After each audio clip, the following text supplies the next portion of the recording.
ખેડૂત મિત્રો નમસ્કાર। Akash agro centre Maliya Hatina YouTube channel આપ સર્વે ખેડૂત મિત્રોનું હાર્દિક સ્વાગત કરે છે। આજે એક આપણે એવા પ્લોટ ઉપર આવ્યા છે અને પ્રગતિશીલ ખેડૂત કે જેઓએ ઘઉંના પાકની અંદર ડૉક્ટર પૂણિયમ પીવડાવેલું છે। તો સૌપ્રથમ તેમનો અભિપ્રાય લઈએ। ભાઈ, તમારું પૂરેપૂરું નામ અને એડ્રેસ જણાવો ને। મારું નામ છે કાગડા પ્રતાપસિંહ મુડુભાઈ, ગામ વડિયા, તાલુકો માળિયાહાટીના, જિલ્લો જુનાગઢ। સરસ। હવે ડૉક્ટર પૂણિયમ પીવડાવ્યું તે પહેલાં ઘઉંની કન્ડિશન શું હતી? ઘઉં જે આપણે પૂણિયમ પીવડાવ્યું ને એની પેલા ઘઉં છે તે એકદમ પીળા પડવાના અને એની સાથે સાથે છે જરાય ગ્રોથ નહીં, જરાય એની અંદર ફૂટ નહીં, વિકાસ નહીં અને એમ સુષુપ્ત અવસ્થા કહી શકીએ ને કે જમીનમાં આમ ફળદ્રુપતા લેવાઈ ગઈ હોય કે જરાય ફળદ્રુપ ન હોય એવી રીતે ઘઉં હતા। અને ત્યાર પછી પૂણિયમ પીવડાવ્યા પછી રિઝલ્ટની અંદર શું મળ્યું?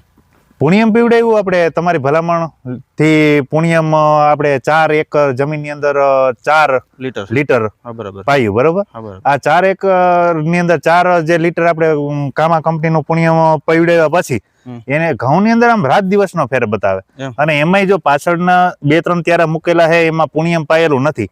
એમાં અત્યારે પણ તમને ગ્રોથમાં, એના વિકાસમાં અને જે ડુંડી છે, આ ઘઉંની જે દાણાના ભરાવદાર છે, હજી સુધીમાં કેટલા સમય પહેલા આપણે એક વખત આ ટ્રીટમેન્ટ કરેલી છે પણ હજી ઘઉંની અંદર હજી એની તાકાત બતાવે છે ને ત્યાર પછી એવું થાય કે નહીં, જમીન આપણી ફળદ્રુપ બની ગઈ હોય। બરાબર છે। એવું હવે આ પ્રોડક્ટ તમે ખેડૂતોને વાપરવા માટે શું ભલામણ કરો છો? આ કામા કંપનીનો જે પૂણિયમ ને મને પૂરેપૂરો ભરોસો છે કે આ જે કામા કંપનીનું પૂણિયમ છે એ જે ઓછી ફળદ્રુપ જમીન હોય, વિકાસ હોય, કોઈ પણ પાકની અંદર તમે ઉપયોગ કરી શકો અને ઉત્તમ પ્રકારની જમીનની અંદર ફળદ્રુપતા પણ સર્વોત્તમ લાવીને અને મબલક પાકનું ઉત્પાદન કરી શકે, વધારે ઉત્પાદન આપી શકે એવી સરસ મજાની કંપની છે કામા કંપનીનું પૂણિયમ। ખેડૂત મિત્રો જોઈ શકો કે ઘઉંની અંદર ડુંડીની સંખ્યા, એક ધારો ડુંડીઓનો છે ને થપ્પો લાગી ગયો છે અને કઈ હાયર છે અને કયું પાટલું છે ખબર ન પડે, એટલો બધો ગ્રોથ પણ સારો છે, ડુંડી પણ સારી છે અને ઉત્પાદનની વાત કરીએ તો 2 ખાંડી પ્લસ જશે એવું મતલબ ધારણા છે કે એટલું ઉત્પાદન આપશે। બાકી આશા જ નહોતી કે જે આ પૂણિયમ પાયું એની પેલા આપણે